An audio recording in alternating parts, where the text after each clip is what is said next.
तो इस क्वेश्चन में क्या है, लीड कोड 1118।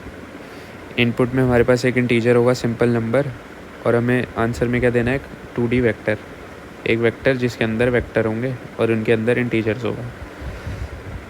तो एग्जांपल देखते हैं। जैसे हमें एक इंटीजर दे रखा है नंबर ऑफ़ रोज़ 5, तो हमें आंसर में ये देना है, और यहाँ पे नंबर ऑफ़ रोज़ दे रखा है 1, तो आंसर में एक 2D वेक्टर रिटर्न करा है। अब इसमें हो क्या रहा है, जैसे नंबर ऑफ़ रोज़ 5 हैं तो हमें इसकी 5 रोज़ रिटर्न करनी है, 1 2 3 4 5, ये एज इट इज़ रिटर्न करी है। ये पहली रो यहाँ पे आ गई 1, दूसरी रो ये आ गई, ऐसे ही तीसरी, चौथी, पाँचवीं, ये सारी आ गई। अब इसमें नंबर ऑफ़ रोज़ 1, तो बस एक रो ही रिटर्न करनी है, तो इसलिए आंसर ही आया इसका। तो अब ये है क्या, इसको कहते हैं हम पास्कल ट्रायंगल। अब इसकी प्रॉपर्टी क्या है, स्टार्ट होगा 1 से, फिर से आएगा 1 1,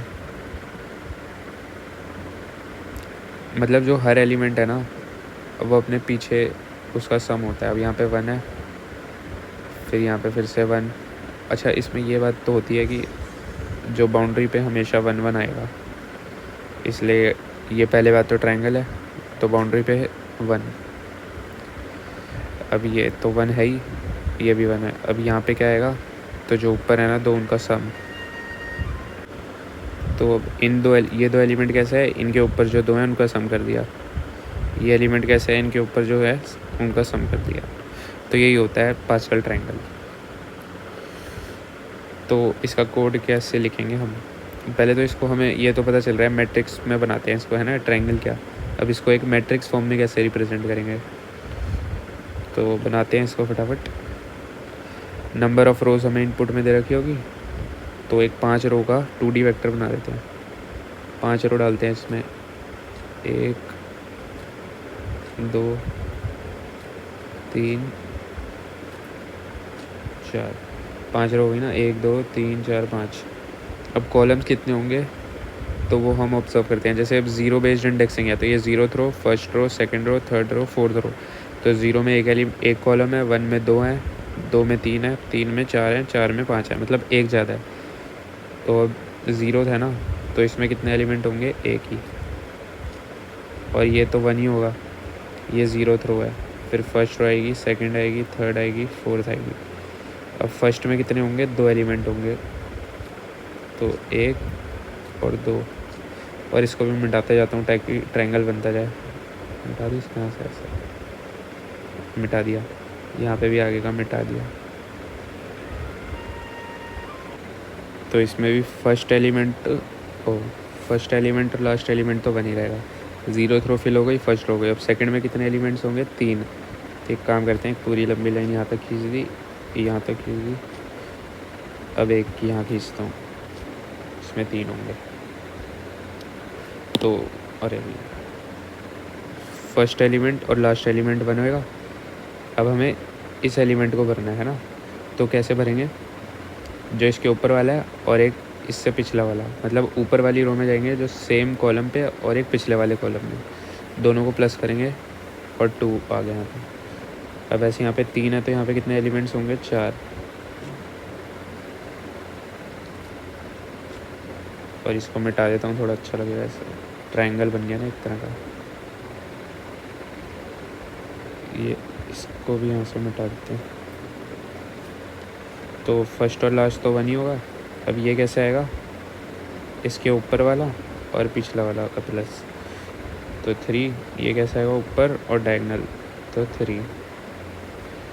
यहाँ पे भी फर्स्ट और लास्ट, अब यहाँ पे 4 हैं तो 5 एलिमेंट्स होंगे, 1 2 3 4। एक लाइन और खींच देता हूँ बस यहाँ पे, तो ये लास्ट। अब ये कैसे आएगा, इसका और इसका सम 4, इसका और इसका सम 6, इसका और इसका सम 4। तो बस यही, अब इसको कोड करना है हमें। तो ऑब्जर्वेशन क्या है, हर रो में हमारे जितना, अगर रो का इंडेक्स 0 है तो उसमें +1 कॉलम्स होंगे, 1 है तो 2 होंगे, 2 है तो 3 होंगे एलिमेंट्स, 0 बेस्ड इंडेक्सिंग में। और हम जो एलिमेंट फिल करना है वो कैसे निकाल रहे हैं, पिछली रो में जा रहे हैं सेम कॉलम पे, और एक उससे कम कॉलम पे, दोनों को ऐड करेंगे, और फर्स्ट और लास्ट तो 1 होएगा ही हमेशा। तो अब यही कोड है, देखते हैं इसको। तो 2D वेक्टर हमें रिटर्न करना है, रिज़ल्ट बना दिया। अब इसमें रोज़ कितनी होंगी, जितनी नंबर ऑफ़ रोज़ हमें दे रखी हैं उतनी रोज़ होंगी।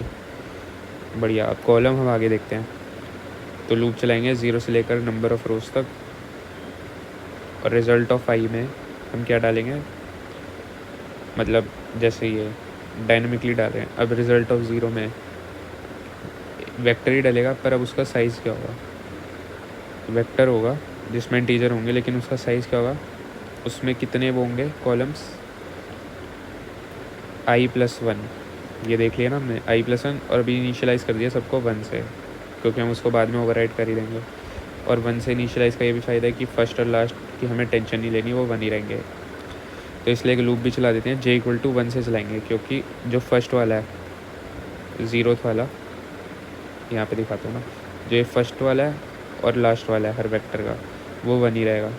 तो j=1 से चलाएंगे, और j<i तक, तो इतना चलेगा 1 से लेकर i।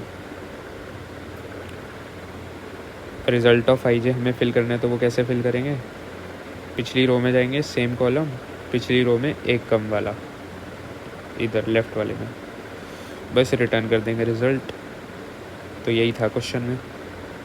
बढ़िया फिर।